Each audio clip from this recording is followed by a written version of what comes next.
Bueno, buenos días, doctores. El día de hoy vamos a hablar sobre el pensamiento femoroacetabular, o más conocido como ahora el término que se habla sobre el síndrome del pensamiento femoroacetabular.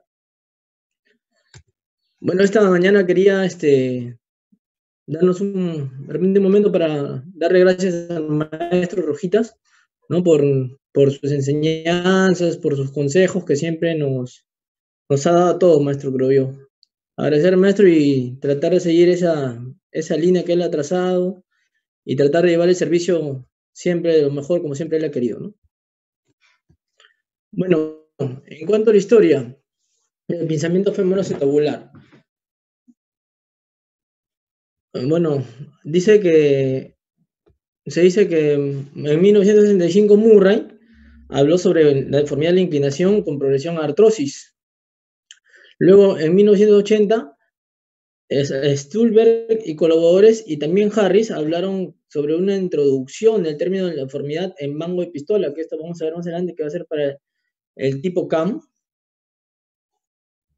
Y luego habló Solomon y colaboradores y Harris, que proponía que muchos casos de artrosis eran anteriormente considerados primarios o idiopáticos. Y en el 2000 fue donde vino a hacer se produjo todo un cambio, ¿no? Gans y sus colaboradores hablaron sobre las primeras observaciones y describieron el pensamiento femoroacetabular. Vamos a ver, acá tenemos que ver cuándo es una coxa profunda y cuándo es profunda. Cuando la línea iliosquiática, como vemos acá, le voy a poner mi puntero láser. Ya. La línea iliosquiática, vemos acá, y está acá, y hay una protección acetabular cuando la cabeza femoral va a sobrepasar esta línea isquiática. Entonces, el hombre se considera cuando es más de 3 milímetros o más, y mujeres 5 milímetros o más. En una coxa profunda del acetábulo a línea isquiática media. Acá vemos, por ejemplo, acá, esto es muy importante, vemos unos cuadros cómo representan todas las líneas de la cadera, como vemos la fosa del acetábulo, vemos la cabeza, la línea ilioisquiática, perdón, y acá vemos la cobertura del acetábulo, y acá vemos el índice de destrucción, el índice acetabular, y el ángulo del centro borde al ángulo lateral externo del acetábulo. Entonces, esto vemos en una cadera, una coxa profunda, como vemos acá, por ejemplo, la fosa del acetábulo ha sobrepasado la línea media y la línea ilioisquiática hacia medial se ha ido, vemos, ha sobrepasado. Y en una coxa normal, vemos cómo la línea ilioisquiática está medial hacia la fosa del acetábulo. Vemos no pasa. Acá, como vemos también una coxa profunda, al sobrepasar esta fosa, vemos que acá el índice de extrusión va a ser más del 25% de cobertura de la cabeza femoral. Y mientras tanto vemos acá en una coxa normal, como el índice de extrusión viene a ser, la cobertura que tiene la cabeza es de menos del 25%. O sea, no va a estar completa totalmente, sino va a haber un 25% de la cabeza que no va a estar cubierta. Bueno, acá vemos la línea de Kohler, que es esta de acá, la línea de Kohler, la línea interlágrima y la línea del centro de Weber, o esta que también se utiliza para ver el ángulo centro-borde, de acá, el centro-borde. Bueno, vamos a hablar de protrusión acetabular. Acá tenemos que ver el ángulo del centro con el ángulo del centro con el borde externo. Como vemos acá, hace una línea horizontal a la cadera, o a la pelvis, perdón, y se toma una perpendicular del centro de rotación de la cadera. Y de acá se tira una línea hacia el borde lateral externo del acetábulo. Entonces, este es el ángulo de Weber. se habla que este ángulo es, cuando es menor de 20 grados, se habla de que es displásico. Lo normal es entre 21 y 38 grados. Cuando nos encontramos en un ángulo Weber entre 39 y 44 grados, vamos a ver que es una coxa profunda. Y cuando encontramos mayor de 44 grados, va a ser una protrusión acetabular siempre y cuando la línea de extrusión sea negativa. Vemos igual una protrusión acetabular, vemos cómo la cabeza está tocando la línea isquiática y la llega a pasar. Acá tenemos que ver entonces nosotros dos cosas, el índice acetabular y el índice de extrusión. El índice de acetabular va a ser el ángulo que se forma entre la línea horizontal que une el extremo medial del acetábulo con su borde lateral. Y el índice de extrusión es el porcentaje de cabeza femoral que no está cubierto por el techo acetabular, como vamos a ver acá. Por ejemplo, el índice acetabular, el borde externo del medial del acetábulo, se traza una línea horizontal y luego se traza una línea hacia el borde lateral externo. Entonces vemos este ángulo, o también llamado línea de Tonis, ángulo de Tonis, va a ser normal cuando es entre 0 y 11 grados, ¿no? Entonces es normal.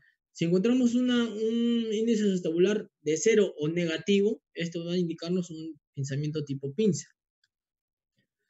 Y hablamos del índice de extrusión, hablamos del porcentaje de la cabeza femoral sin cubrir por el acetábulo. Esto es normal cuando tenemos un 25% de la cabeza que no está cubierto.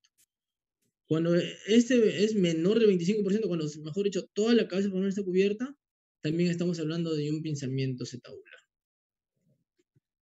Ahora vamos a hablar sobre el cubrimiento focal en el tipo pincer, ¿no? Bueno, acá tiene que ver la pérdida de la anteversión normal del acetábulo.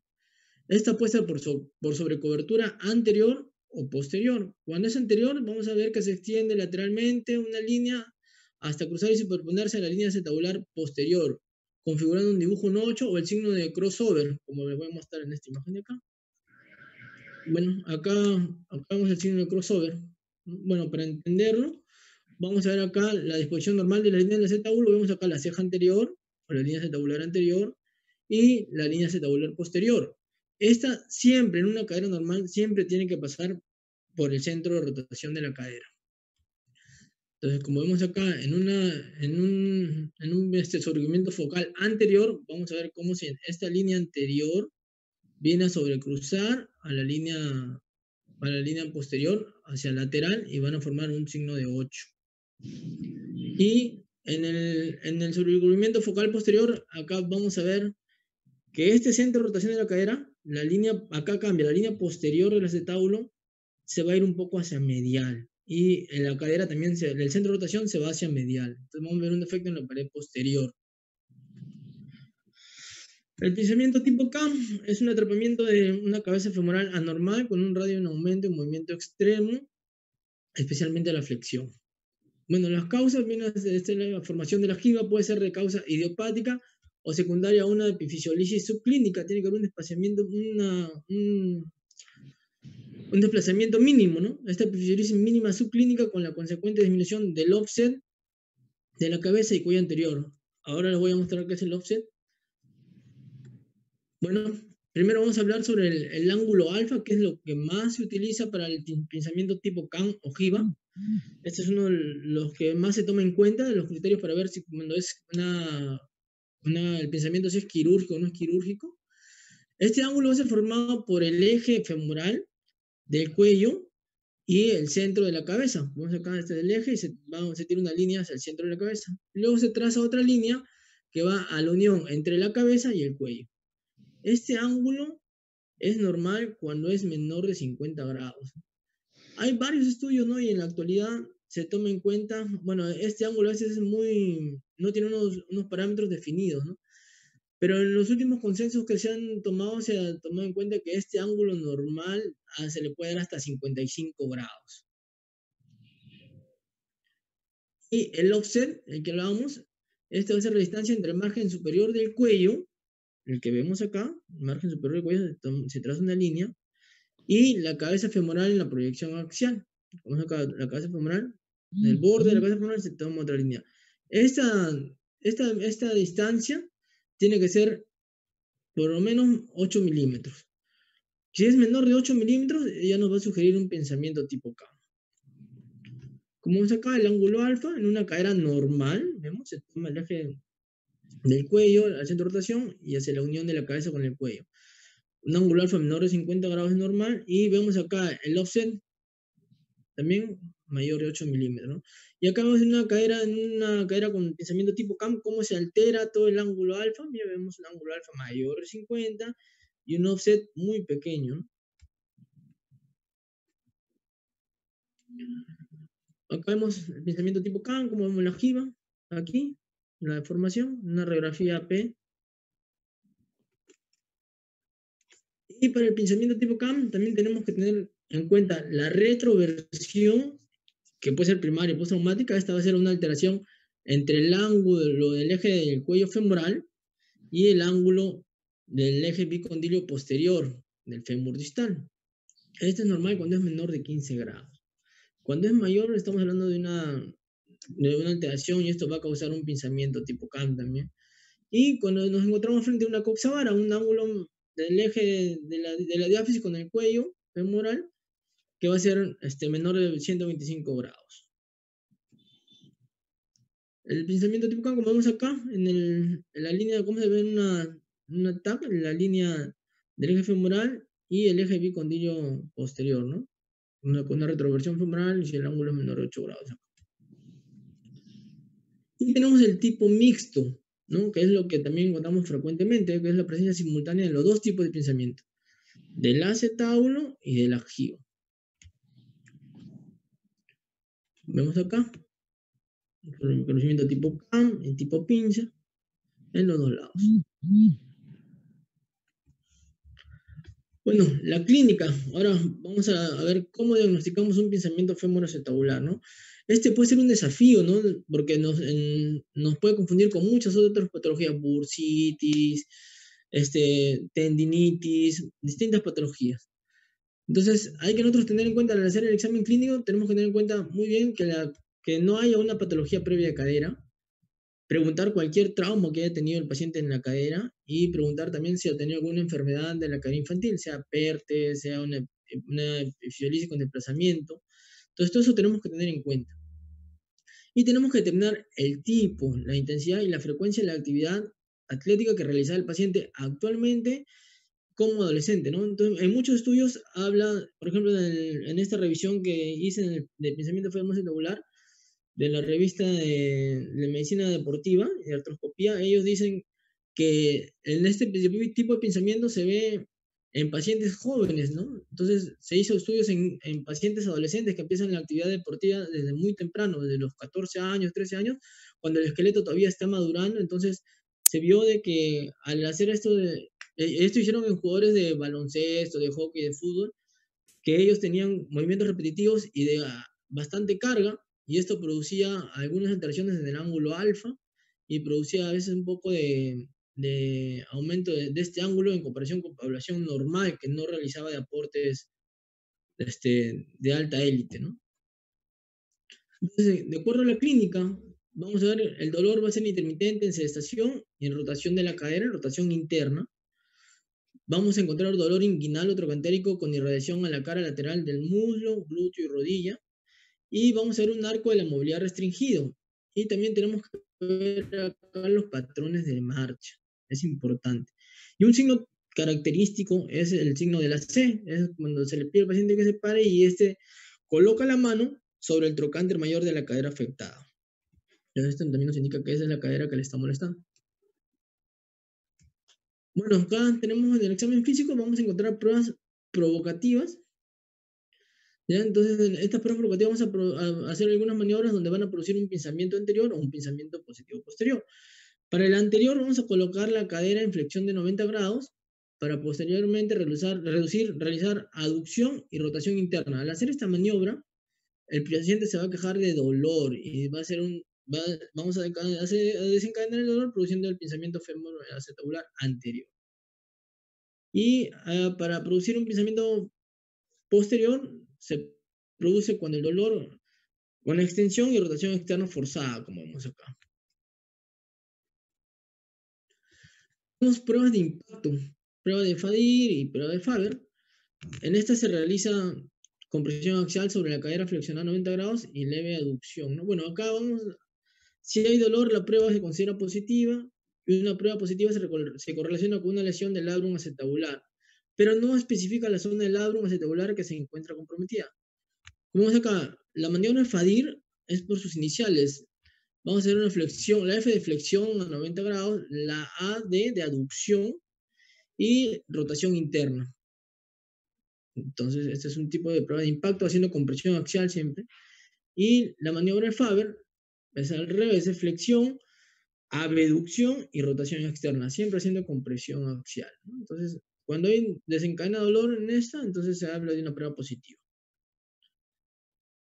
También hablamos de la prueba de McCartney, que es lesiones del labrum anterior posterior. Esta se realiza con la cadera en flexión 90 grados y se hace rotación externa y aducción.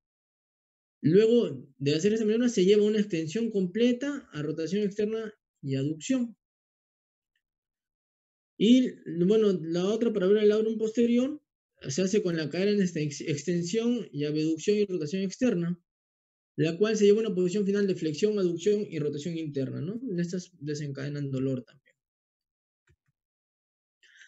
Tenemos la prueba de la silocaína, ¿no? Bueno, esta también se discutió o se revisó, se hizo una revisión de criterios quirúrgicos para pinzamiento femoroacetabular en la British Journal Sport Medicine, y bueno, ellos hablaban de esta prueba que consiste en aplicar 5 centímetros de lidocaína sin epinefrina al 2% intraarticular bajo visión fluoroscópica cuando se inyecta, y se habla que esta prueba es positiva cuando desaparece el dolor. Indica que la etiología del dolor es de origen intraarticular y es negativa cuando continúa el paciente con dolor, y esto nos indica una patología de origen extraarticular.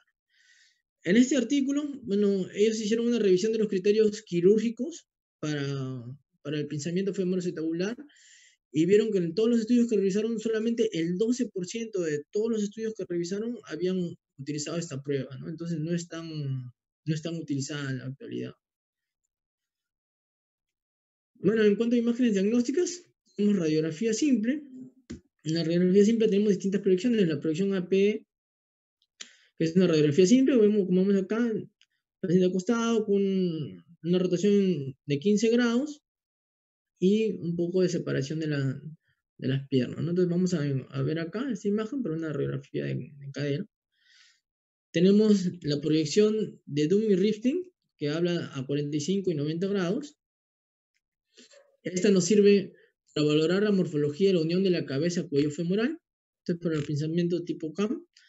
Estas proyecciones permiten evaluar el offset anterior del cuello en la región anterosuperior, en las tipo DUM, que son 45 grados, y el offset anterior del cuello en la región anteroinferior, cuando es en la tipo rifting, que es a 90 grados. Tenemos una proyección de falso perfil. Este nos sirve para cuantificar el sobrecubrimiento anterior. Se calcula mediante el ángulo de Lequenzi, que es en el ángulo del centro borde anterior, ¿no? Igual acá.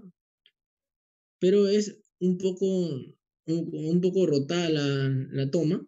Se hace un poco rotada, con la pierna en una rotación de 25 grados y de una pierna a la otra en un ángulo de 65 grados, ¿no? Esto va a evaluar la pared posterior, la cobertura anterior de la articulación, alteraciones puntuales en la pared anterior, pérdida del espacio articular en la porción medial e inferior. Otro estudio que nos va a ayudar es la resonancia magnética o artroresonancia.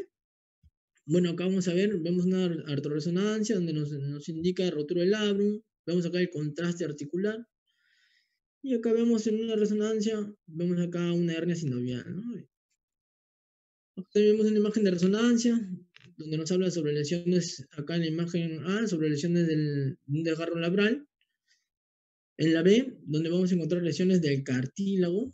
Y acá en la tipo C, donde muestra quistes de choque, ¿no? Tipo K. Entonces, se hizo un estudio también, se hizo una revisión de pensamiento femoroacetabular en el 2015, y ellos vieron que la sensibilidad de la artroresonancia era del 71 y 92%. Me da dos valores porque esto se hizo para 2 lectores, y la especificidad en uno fue para 100 y 25% en otro. pero igual se demostró que esta era superior a la resonancia magnética en cuanto a la sensibilidad, ¿no? La sensibilidad en una resonancia magnética normal es de 58-83% y la especificidad es del 100 al 50%. Esto era para defectos del cartílago acetabular. En cuanto a lo que es para lesiones del cartílago femoral, esto se vio que no era tan útil y todavía estaba en estudio.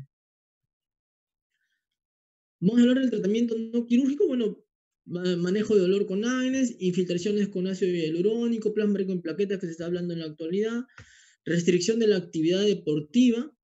Este tratamiento no quirúrgico no debe sobrepasar los 6 meses y de lo contrario, que no mejore, debe pensarse o considerarse el tratamiento quirúrgico.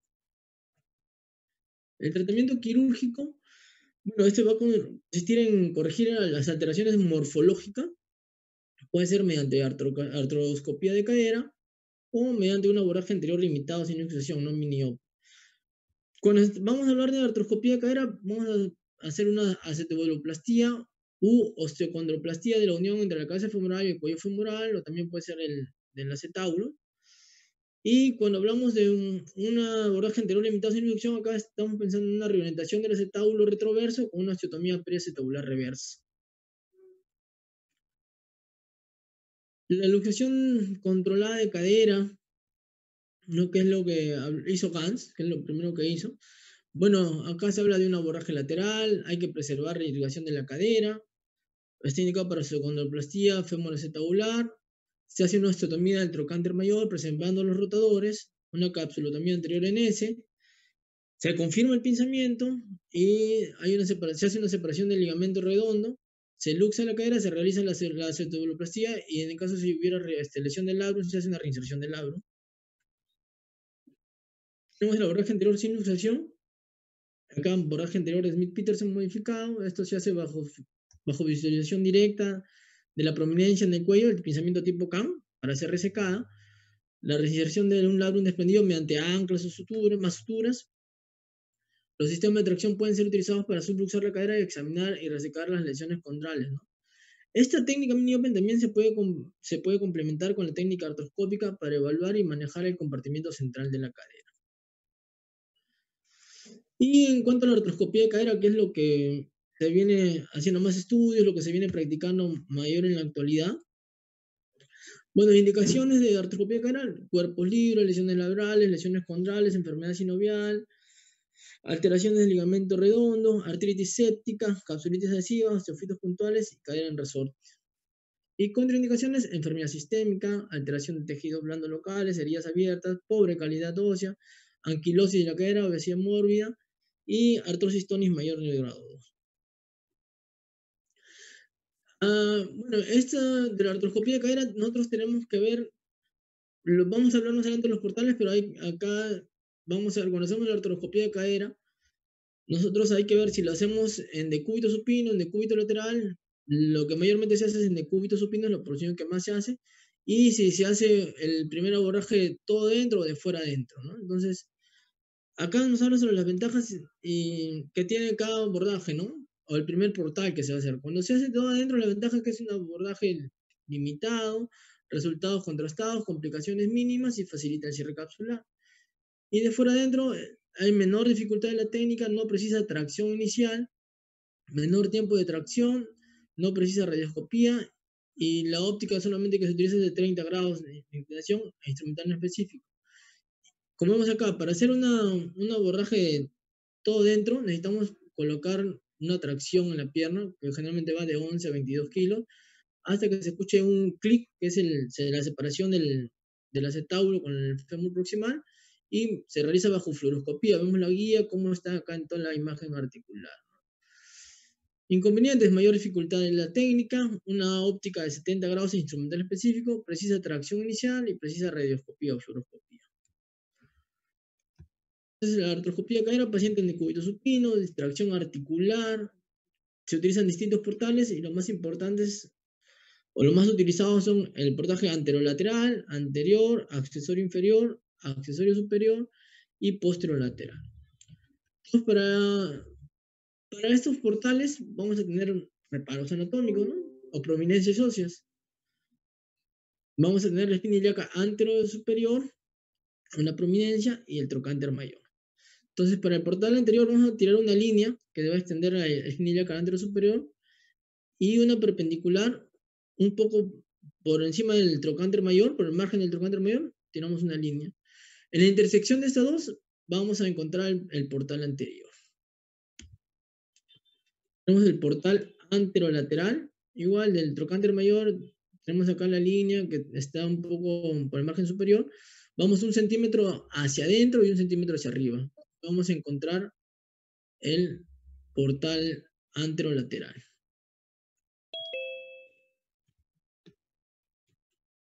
Tenemos el portal medio anterior. Vamos a, de las mismas líneas que hemos tomado, vamos a tomar un poco por delante. Vamos del trocánter mayor.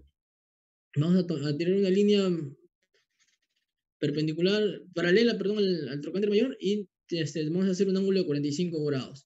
Y más o menos a los 7 o 8 centímetros vamos a encontrar el portal medio anterior o anterior medial, que nos va a permitir entrar también a la articulación de la cadera. El portal anterolateral inferior, igual del trocánter mayor, en esta intersección que tomamos de la espinilla carántero superior con la perpendicular del trocánter mayor, un poco por delante del margen del trocánter mayor, 3 a 4 centímetros hacia abajo, vamos a encontrar el portal anterolateral inferior.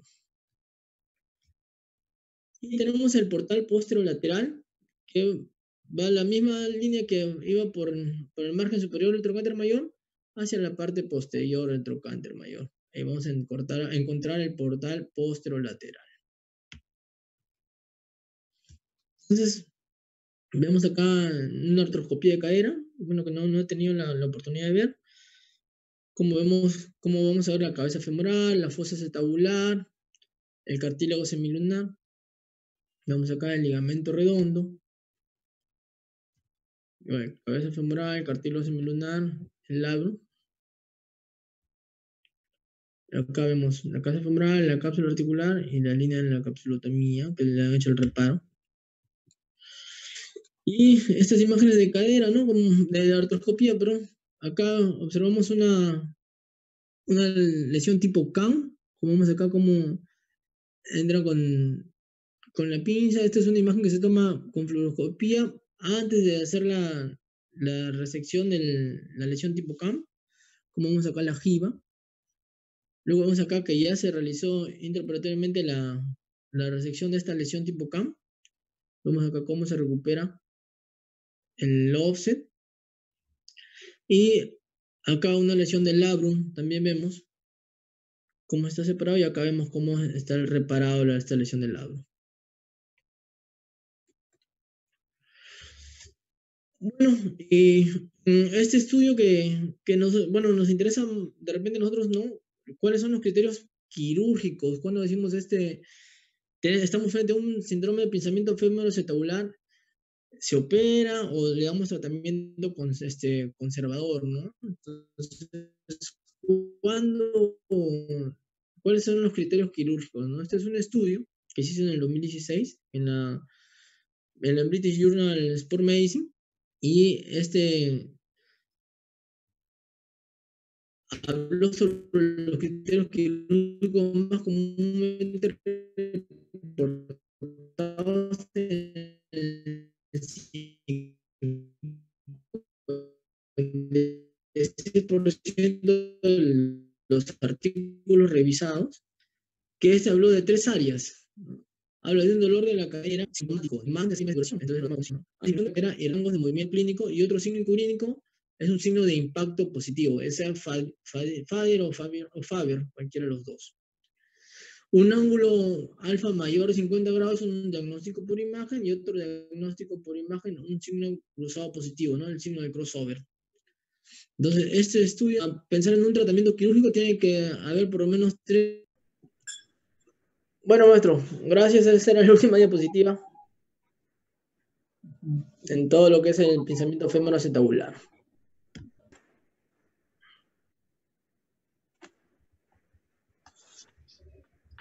Muy bien. Bueno, Luchito, verdaderamente que una muy buena exposición. Muy buena. Gracias, maestro. Oh, muy buena exposición. De repente algún comentario sobre esto, y lo voy a hacer, en el sentido de que esta es una patología nueva, entre comillas. Es una patología nueva. Recién creo que desde hace unos, qué sé yo, 20 años, En el 2000, así, maestro. o tal vez 30 años, empezó a despertar la sospecha de que existía algo más acerca de todos los problemas que ocurren a nivel de la zona inguinal. Pues el dolor en la zona inguinal siempre ha sido un problema no solamente para el médico internista, para el cirujano, estoy hablando de urólogo, traumatólogo, en fin, todos ellos, porque hay un sinnúmero de patologías que hay que descartar respecto a esa región. Pero verdaderamente han empezado a investigarse cada vez más y a tener un poquito más de detenimiento en los exámenes. Hay algunos exámenes que son completamente dirigidos, sin ser estos o tener mucha sensibilidad o especificidad, pero haciendo un cuadro clínico de todo este asunto, uno puede llegar a buenas conclusiones. Me parece que has hecho un, un recuento de los principales exámenes que hay. Y como te das cuenta, creo que la radiografía simple puede arrojar bastante información respecto a un inicio de una investigación acá. El cuadro clínico muchas veces solamente con la maniobra que hay de Fadi y de Faber, muchas veces con eso uno puede llegar también a conclusiones muy importantes, siempre teniendo en consideración el otro lado, para poder saber frente a qué tenemos que enfrentarnos. Si tú te das cuenta de todos los exámenes, uno de los principales signos y síntomas que empiezan a aparecer es la rotación interna y adhesión. Dolor en esa situación casi para la mayoría de procesos que van en contra de la cadera. Entonces hay que estar bien atentos a eso. Como digo, la radiografía es muy importante y nos sirve efectivamente para poder hacer investigaciones. Creo de que la resonancia magnética y la ultrarresonancia sí tienen un valor específico. Por ejemplo, la artrorresonancia indudablemente tiene un valor para poder hacer la medición del ángulo alfa. Eso creo de que es mucho más preciso para poder observar una de las modalidades de pensamiento. Y la resonancia magnética efectivamente también tiene un valor para observar muy bien acerca del deterioro que puede existir a nivel del cartílago. Entonces uno puede ayudarse, puede apoyarse en esos exámenes que efectivamente son importantes. Creo de que en el tratamiento quirúrgico a la actualidad, porque por ahí un poquito también entré a Cochrane y hasta la actualidad no hay un tratamiento quirúrgico que beneficie el uno sobre el otro, pero sí todos coinciden en que el tratamiento va dirigido exclusivamente a solucionar el problema de tipo anatómico. Se debe solucionar el problema anatómico, si no, las molestias van a persistir. Y es más, la parte final de la persistencia de esto es definitivamente el reemplazo articular. O sea, lo que se quiere evitar es llegar a eso. Y sobre todo, en el entorno de esta patología que son pacientes jóvenes. Generalmente son pacientes jóvenes, estamos hablando de ese grupo etario entre 20 y 40 más o menos. Entonces, imagínate tú a un paciente con 40 años ya haciéndole una artroplastía. No me parece que es bueno, pero sí me parece que podría evitarse. Por eso es de que le llaman a esto una de las patologías en que se puede controlar y evitar con un diagnóstico precoz. Bueno, ¿qué más decirte a esto? Bueno, estar atento hacer siempre el seguimiento de estos pacientes. Creo de que la artroscopía está desarrollando bastante en este campo, está desarrollando bastante porque sin hacer mucho daño en las partes blandas, uno puede ayudar a solucionar el problema. Como digo, hay diferentes técnicas quirúrgicas, de incluso plastillas de la cápsula, resecciones, osteotomías, en fin, una serie de procedimientos. Así que la exposición que has hecho, sinceramente, me parece muy bien, Lucho. Muy buena exposición, caramba. ¿Sí? Me parece que ha realizado muy bien. Okay. Maestro, solamente de lo que usted comentó, se vio en un estudio, en una revisión, que entre la artroscopía de cadera, como dice usted, y la técnica abierta, no había diferencia significativa. Las dos daban el mismo beneficio. Lo único que encontraron que en los pacientes que le hacían artroscopía versus técnica abierta fue el tiempo de recuperación. Como esto se hace en pacientes, como dice usted, en pacientes que son deportistas de élite generalmente, que son los que hacen este tipo de síndrome de pensamiento femoroacetabular. Entonces ellos vieron que cuando se le hacían artroscopía, los pacientes a los 9 meses ya se reincorporaban a la actividad competitiva. Mira, pues. En un porcentaje de recuperación de 84, 85%, que era bastante considerancia, ¿no? Pero los beneficios eran los mismos. Ok. Sí, gracias. Muy bonita la exposición. Gracias. Lo que está en boga últimamente, como decía el doctor Rodríguez, el procedimiento artroscópico para la cadera. He tenido la suerte de ver en una oportunidad en el Almenara una artroscopía de cadera justamente por pinzamiento femoroacetabular. Y entre las reuniones que teníamos se hablaba bastante sobre todo en estos tipos CAM, de no excederse porque lo que hacen en la artroscopía es limar toda esa jiba, ¿no? Y el detalle es no excederse, porque entre no excederse y excederse es un límite bastante corto. Entonces, si es que tú limas mucho esa zona, lo que haces es una insuficiencia glúteo medio, entonces vas a tener problemas para la marcha y vas a dejar inestable la cadera. Entonces es un punto que rescato de esta cirugía, ¿no? Que ponían bastante énfasis en ese detalle. Y también tener presente cuándo operar y cuándo no operar, ¿no? Hablaba de una clasificación de TONIS, que es importante conocer, porque las TONIS 1, manejo conservador, y a partir de TONIS 2 o TONIS 3, ya evaluar probablemente el manejo, ¿no? Luchito, Maestro. Más que un aporte, un comentario, porque veo que me gustaba la forma como lo has planteado, muy didáctica, sobre todo para entenderlo, ¿sí? Es muy importante, ¿no? Esta exposición forma parte de los procesos de preservación de la cadera, ¿no? Así es, maestro. No llegar a una artroplastía, como bien decía el doctor Rodríguez, esa es la idea, ¿no? Y hoy día está en boga mucho esto, ¿no? Las osteotomías y bueno, tratar los pinzamientos, ¿no? Que es un paso inicial hacia una futura prótesis de cadera, ¿no? Más que todo, comentar de la exposición, porque ha estado muy clara, veo que has revisado muy buenos artículos, veo que has hecho una revisión muy buena, y gracias, que lo que se está realizando ahora, ¿no?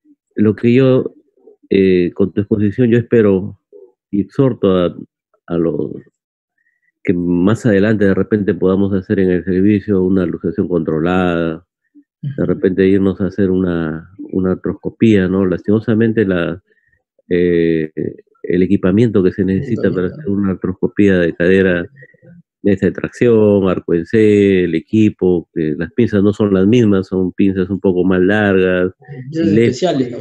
Y lentes más largos, ¿no? Y bueno, los arpones, ¿no? Los arpones son también ahí que se usa para la reinserción del labrum. Pero yo espero que en algún momento comenzamos a hacer, ¿no? Podemos comenzar practicando, o mejor dicho, capacitándonos en una luxación controlada, ¿sí? Y comenzar a hacer, ¿no? Más que todo ese era mi aporte, porque como les digo, ¿no? Así, este es como bien dice, ¿no?